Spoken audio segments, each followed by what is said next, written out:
Hello class 10th students, जैसा कि आपको पता ही है कि हम nationalism in India chapter discuss कर रहे हैं और आज हम उसका 3.2 पार्ट पढ़ेंगे। इसमें आपको जो चीज़ जानना है वो है how participants saw the movement. जो लोग इस आंदोलन में सिविल डिसोबीडियंस मूवमेंट में पार्टिसिपेट कर रहे थे वो इस आंदोलन को किस रूप में देखते थे।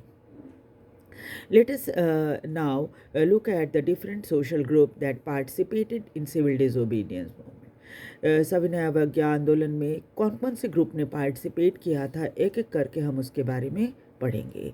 Y did they join the movement, उन्होंने इस आंदोलन को क्यों ज्वाइन किया। व्हाट वर देयर आइडियल्स, उनका आइडियल क्या था या उनकी सोच क्या थी।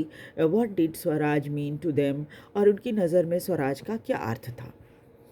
In the countryside, rich peasant communities like Patidar of Gujarat and the Jat of Uttar Pradesh were active in the movement.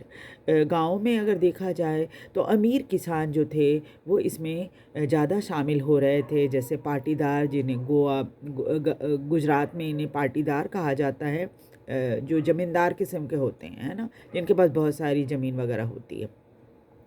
या फिर जाट जो कि उत्तर प्रदेश के थे, वो इसमें बहुत ही एक्टिव होकर शामिल हो रहे थे आंदोलन में। Being producer of commercial crop, चूँकि इनके पास ज़मीन काफ़ी थी तो अपने ज़रूरत के हिसाब से अनाज उगाने के अलावा ये कमर्शियल क्रॉप्स भी उगाते थे। कमर्शियल क्रॉप्स कौन से होते हैं?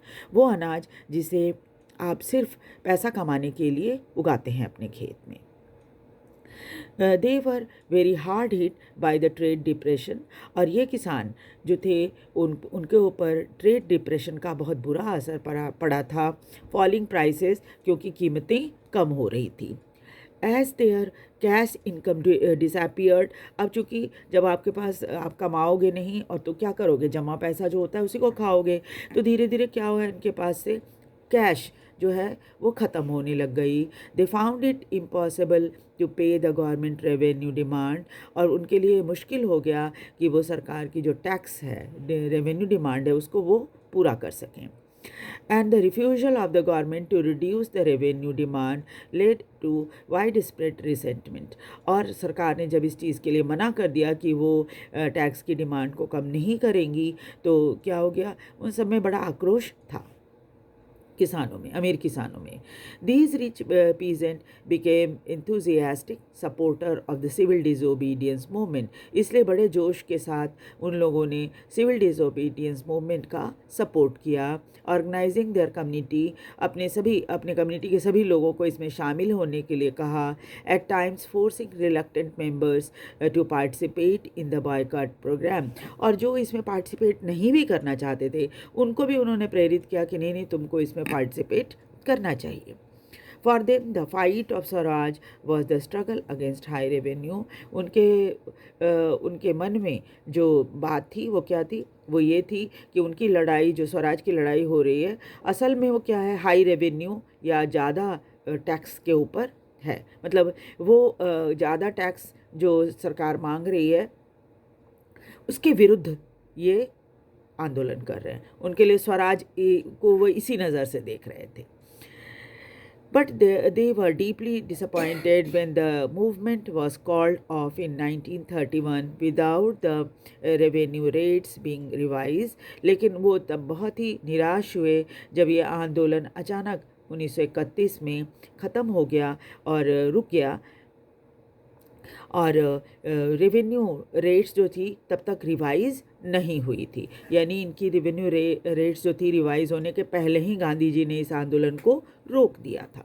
सो when the movement was restarted in 1932 many of them refuse to participate, और इसीलिए जब ये आंदोलन दोबारा 1932 में स्टार्ट हुआ तो इनमें से बहुत सारे लोगों ने इसमें पार्टिसिपेट करने से मना कर दिया।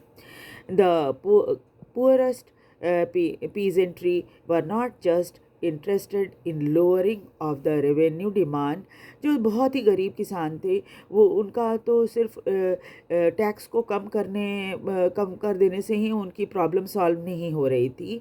Many of them were small tenants cultivating land they had rented from landlord. इसमें कई ऐसे गरीब किसान थे जो कि छोटे छोटे बटाईदार थे और लैंडलॉर्ड से ज़मीन लेकर उस पर खेती किया करते थे।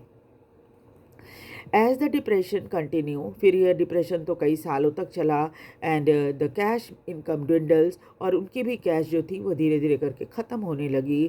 The small tenants found it difficult to pay their rent. ये गरीब किसान भी जो छोटे टेनेंट थे, बटाईदार थे, इनको भी रेंट जो होती थी पे करना मुश्किल हो रहा था अपने लैंडलॉर्ड को। आपको पता ही है, पहले भी हमने ये बात डिस्कस की है कि जो टेनेंट होते थे उनमें वो क्या करते थे, ज़मीन तो ऐसे ज़मींदार की होती थी, लेकिन क्या होता था, और ज़मींदार उसमें थोड़ा पूंजी भी लगाता था, लेकिन इन किसानों को अब उस खेत पर मेहनत भी करनी होती थी और थोड़ा बहुत पूंजी भी लगाना होता था, तो उनको दिक्कत होती थी पैसा पे करने में। They wanted the unpaid rent to of the landlord to be remitted. इसलिए वो चाहते थे कि जो अभी तक उन्होंने रेंट नहीं दिया है पैसे की कमी के कारण, उसको माफ़ कर दिया जाए।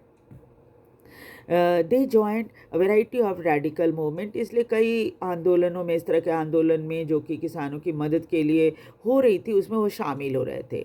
Often led by socialist and communist. और इस तरह के जो आंदोलन जिसमें सबको समान देखा जाता है, समाजवादी होते हैं वो लोग, उनको सोशलिस्ट कहा जाता है, और कम्युनिस्ट भी ऐसा ही चाहते हैं। Apprehensive of the raising issues that might upset the peasants and rich peasant and landlord। और चूँकि इन गरीब किसानों की इशू ऐसी थी जिसमें क्या था कि अमीर पीजेंट और लैंडलॉर्ड से मतलब इंटरेस्ट का क्लैश था उनके साथ, यानी कि ये अमीर जो किसान थे वो, उनकी सोच अलग थी इस मामले में और गरीब किसानों की अलग थी। इसलिए क्या था, the Congress was unwilling to support no rent campaign in most of the places. इसलिए कांग्रेस ने इन गरीब किसानों को सपोर्ट नहीं किया जो ये नो रेंट कह रहे थे ना, कि अमीर लैंडलॉर्ड को हम नहीं दे पाएंगे रेंट क्योंकि हमारे पास पैसा नहीं है, तो इसका सपोर्ट कांग्रेस नहीं कर रही थी।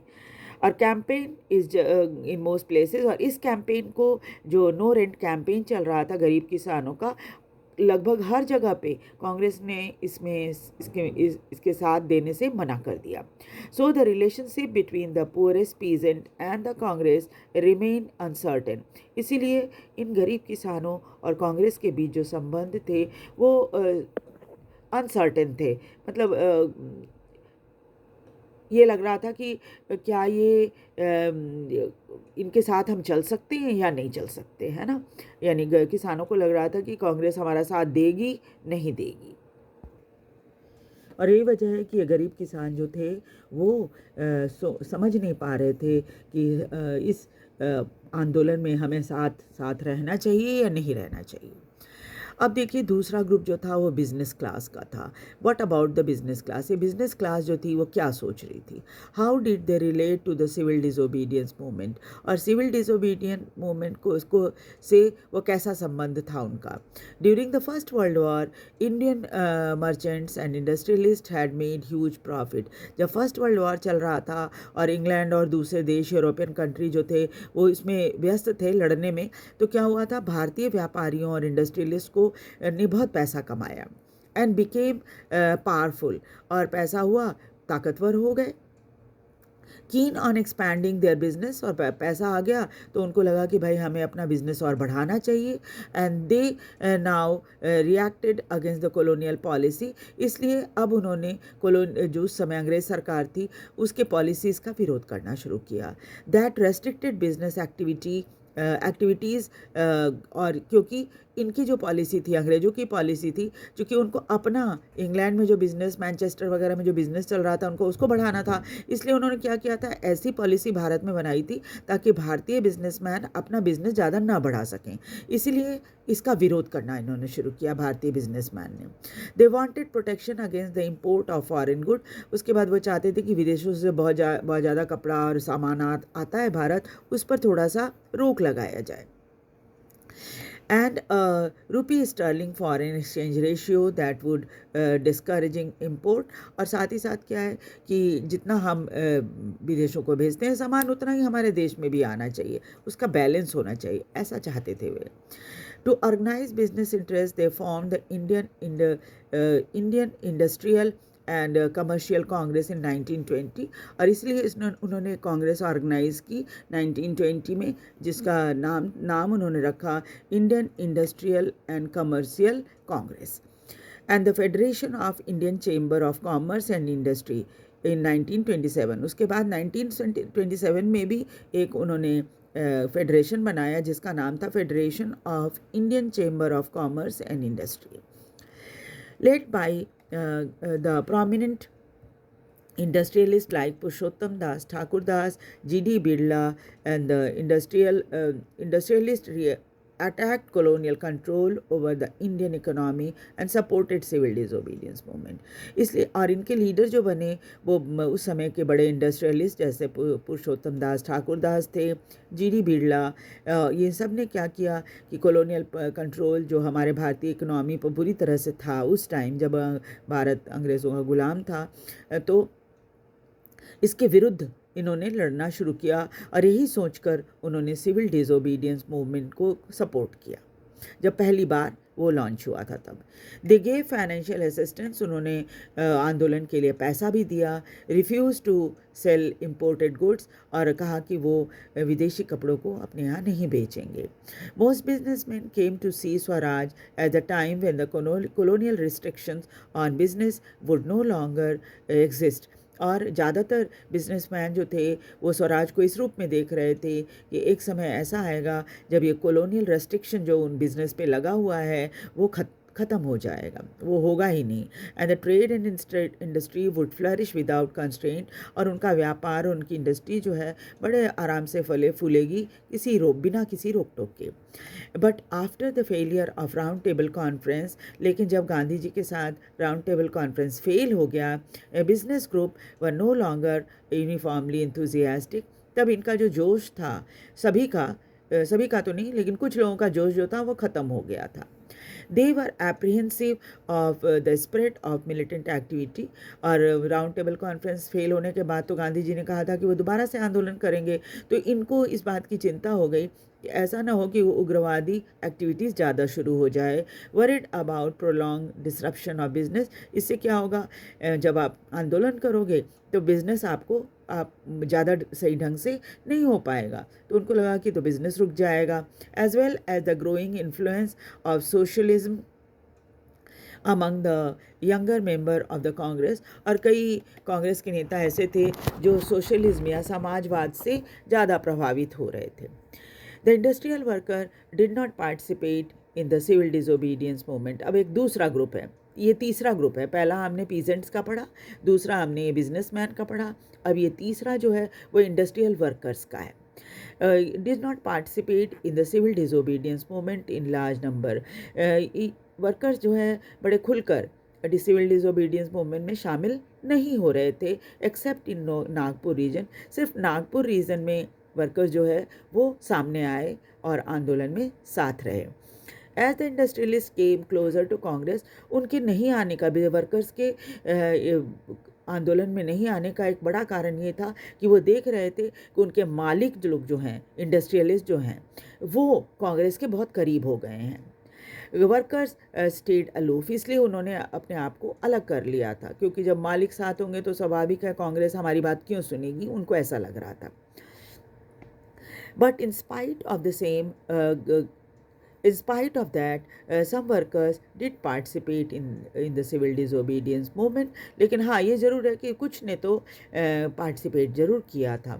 Selectively adopting some of the idea of Gandhian program, और गांधी जी के कुछ प्रोग्राम से वो प्रभावित थे और उसको उन्होंने स्वीकार कर लिया था, जैसे like boycott of foreign goods, विदेशी सामान का बहिष्कार करना, as a part of their own movement against low wages. इसके अलावा वो अपने कम दिहाड़ी के लिए भी, या जो उनको सैलरी मिलती थी कम मिलती थी, उसके विरुद्ध भी उन्होंने लड़ा था। एंड पुअर वर्किंग कंडीशन, और वो जहाँ काम करते हैं वहाँ पर भी कंडीशन अच्छी नहीं है, इसके विरुद्ध भी उन्होंने अपनी बात को रखा था आंदोलन।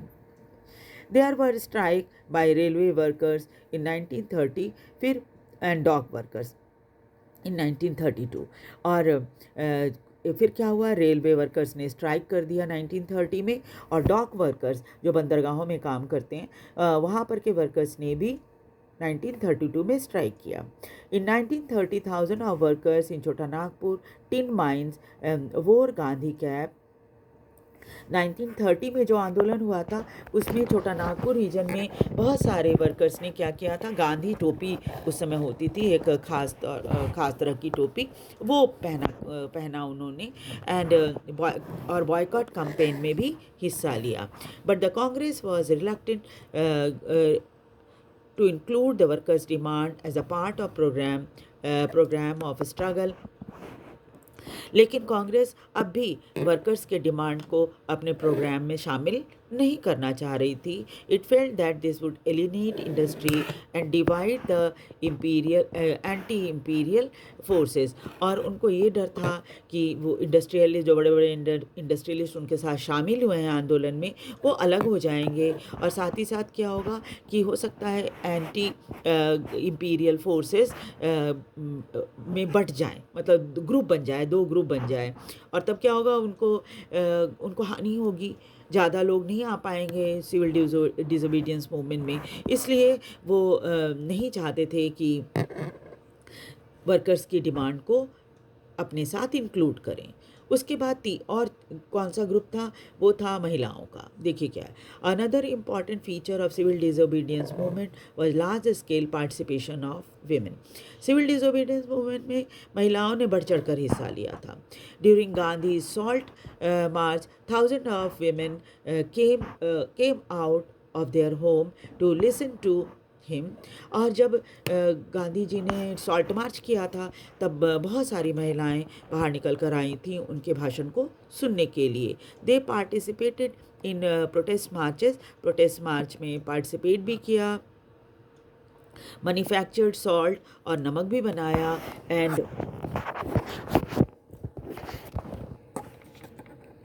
Picketed foreign cloth and liquor shop, और कई जगहों पे विदेशी कपड़ों के जहाँ कपड़े बिकते थे वहाँ पर धरना भी दिया, और शराब की दुकानों पर भी धरना वगैरह दिया। मैनी वेंट टू जेल, इनमें कई महिलाओं को जेल भी भेजा गया। In urban areas these women were from high cast families, और इसमें क्या थे, उच्च जाति की महिलाओं ने इसमें बढ़ चढ़कर हिस्सा लिया था। In rural area they come from rich peasant house hold, और गाँव में जो अमीर किसानों की परिवार की महिलाएं थीं उन्होंने आकर पार्टिसिपेट किया था। Moved by Gandhi ji call, Gandhi ji के पुकार पर वो बहुत प्रभावित थी, उनको लगा था कि देश के लिए हमें भी लड़ना चाहिए। They began to see the service to the nation as a sacred duty of women, और उनको लगा कि महिलाओं को भी महिलाओं के लिए भी देश सेवा एक पवित्र सेवा है, उन्हें वो करना चाहिए। Yet this increased the public role did not necessarily mean any radical change in the way and the position of women were visualized by Gandhi ji। हालांकि इतना पब्लिक पार्टिसिपेशन उनका शुरू हो गया था, लेकिन इसका मतलब ये नहीं था कि बेसिक जो सोच थी लोगों की महिलाओं के प्रति वो बदल गई थी। Gandhi ji was convinced that it was the duty of women to look after home and hearth। Gandhi ji भी ऐसा सोचते थे कि महिलाओं का काम घर बार देखना और मतलब बच्चों की देखभाल करना, ये सब है। बी अ गुड मदर, एक अच्छी माँ बनना, गुड वाइफ, एक अच्छी पत्नी बनना होता है। And for a long time, Congress was reluctant to allow women to hold any position of authority within the organization। और उनको लगा कि दो तरह की जिम्मेवारियां तो महिलाएं नहीं कर सकती, कि वो घर की भी जिम्मेवारी करें और बाहर की भी जिम्मेवारी करें। इसलिए बहुत लंबे समय तक कांग्रेस जो था वो किसी महिला को ऊंचे पद पर बिठाना नहीं चाहता था अपनी ऑर्गेनाइजेशन के अंदर। इट वॉज कीन only on their symbolic presence, और वो चाहते थे कि बस सिम्बॉलिक रूप में, ऐसा ना हो कि ये लगे कि भाई महिलाएं तो इस तरह के आंदोलन में पार्टिसिपेट ही नहीं कर रही हैं, ऐसा ना लगे। इसलिए बस उनको लगा कि हाँ कुछ महिलाएं होंगी तो एक तरह से वो रिप्रेजेंटेटिव बन जाएंगी सभी महिलाओं की, तो महिलाओं का होना ज़रूरी है। ठीक है। So in the next class हम देखेंगे कि the limit of civil disobedience movement क्या है, क्या क्या उसकी कमियाँ हैं। आपको वीडियो कैसा लग रहा है ज़रूर बताएं, और लाइक और शेयर ज़रूर करें, साथ ही साथ सब्सक्राइब भी ज़रूर करें। Thank you.